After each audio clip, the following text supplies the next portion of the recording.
Շնորհակալություն պարոն Հովհաննիսյան, բնականաբար այդ երաշխավորված խաղաղության կոնցեպտը ամենաշատ քննարկվող թեմաներից մեկն է, եւ այո, դա իշխանությանը հունից անեց, Գոնեն Աշճանի, որ ինքը սկսեց խոսել ընդդիմությանը պիտակավորել պատերազմի կուսակցություն բառով եւ այլն 3 քաղաքական ուժերի անշուն, բայց ըստ էության ամբողջ ընդդիմության մասին է խոսում,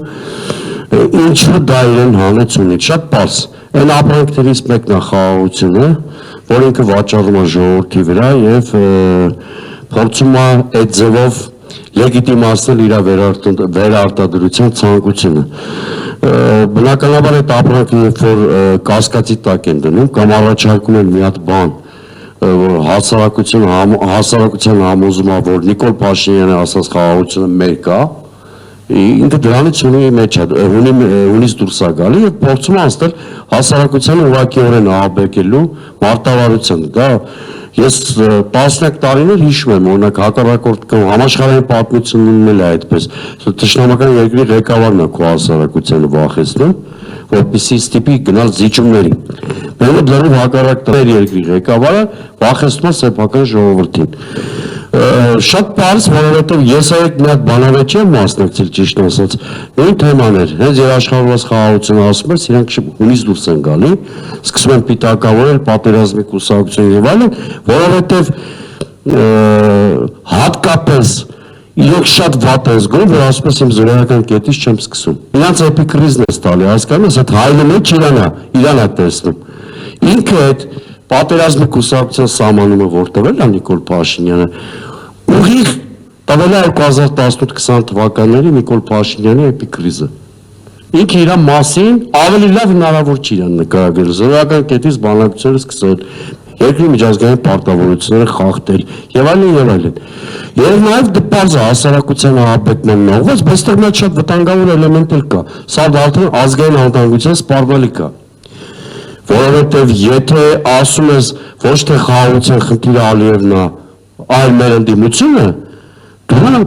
արտաքին բոլոր դերակատարներին, առավելևս Ադրբեջանին հնարավորություն ես տալի մեր քաղաքական ստատուս քվոյի ցանկացած փոփոխություն դիտարկի որպես ռևանշիզմի հաղթանակ, դրանից բխող գործողություններով։ Ուղիղ դուր ես բացում, սա իդեպ ընտրաշավը ընտրություններ է, որտեղ արտաքին մասնակցությունը շատ մեծ դեր ունի։ Երբեք Հայաստանի քաղաքական համակարգը այսքան խոցելի չի եղել։ Երբեք դրսի հանդեպ մենք այսքան անպաշտպան չենք եղել, որովհետև հիմա Ալիևի ցանկացած հայտարարություն կարող է ուղղակի ազդեցություն ունենալ մեր քաղաքական ստատուս քվոյի վրա մեր։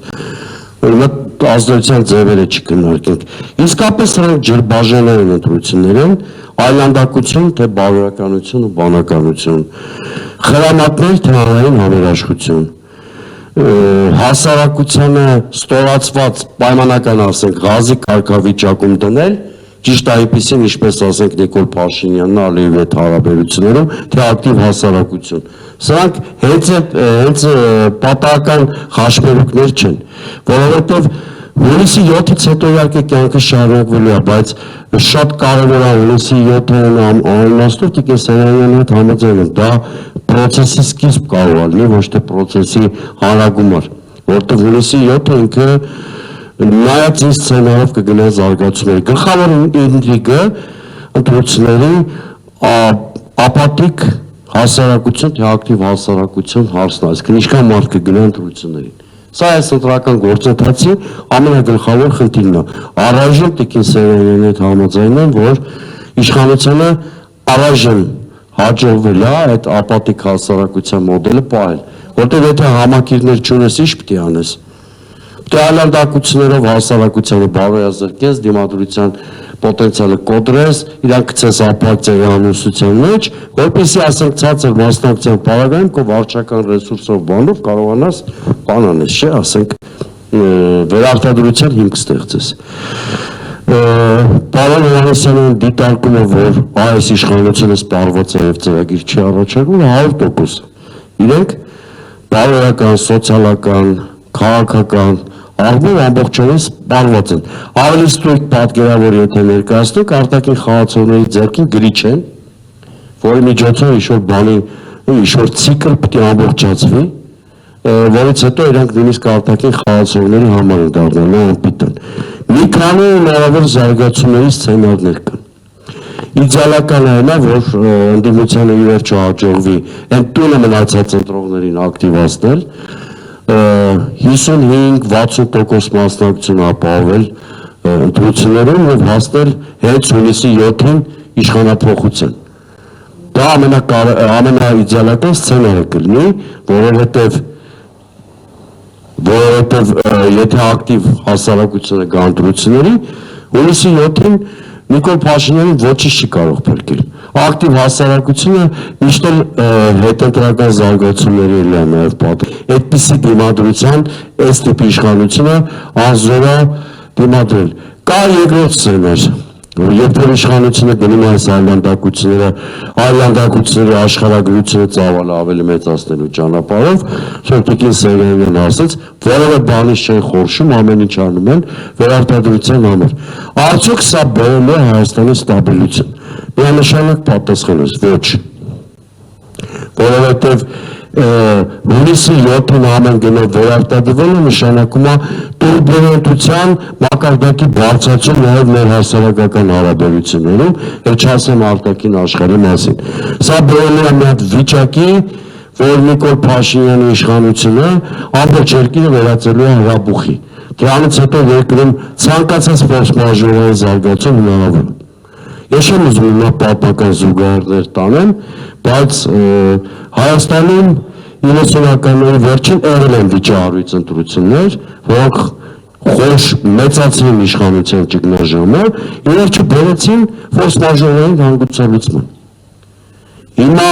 այս իշխանությունը, եթե պարոն Հովհաննիսյանը գնահատական արդեն ասացի լրիվ կիսում եմ, բարոյապես քաղաքականապես սպառված է,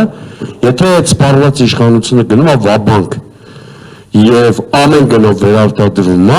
ինքը դառնում է ական, թե երկրի ներսում դրված, թե մեր արտաքին հարաբերությունների հիմքում դրված։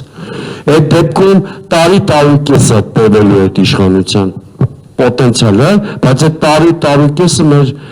մեր հաշվին է լինելու։ Ունենալու ներքին ցնցումներ, այդ քաղաքական խոսքին հասարակության ավելի արմատական խմբերը չեն հավատալու, ինչ-որ իրաց ձևով են որոշելու, ինչ-որ հարցեր լուծել։ Պարտադիր չի անպայման բռնություն լինի, նկատի ունեմ տարերային ձևերով։ Իսկ դա այս տիպի երկրի համար, որը գտնվում է խոցելի անվտանգային միջավայրում, էլ չասեմ բանը, շատ մեծ ռիսկեր է պարունակում։ Բայց մենք պետք է երկու սցենարին պատրաստ լինենք, որովհետև այնուամենայնիվ դուք շատ բաներ խոսում եք, բայց ուրիշ պրոցեսներ էլ կա, օրինակ ընտրակաշառքի կամ սոցիալական ծառայություն մատուցելու։ Հենց այս տարի իրանք որոշեցին ինքնական շինությունների օրինականացման գործընթաց անել։ Այդ տասնյակ հազարավոր մարդկանց է դա վերաբերում, որոնք տարիներով այդ խնդիրը չեն կարողացել լուծել, թոշակ եւ այլն։ Պլյուս դրան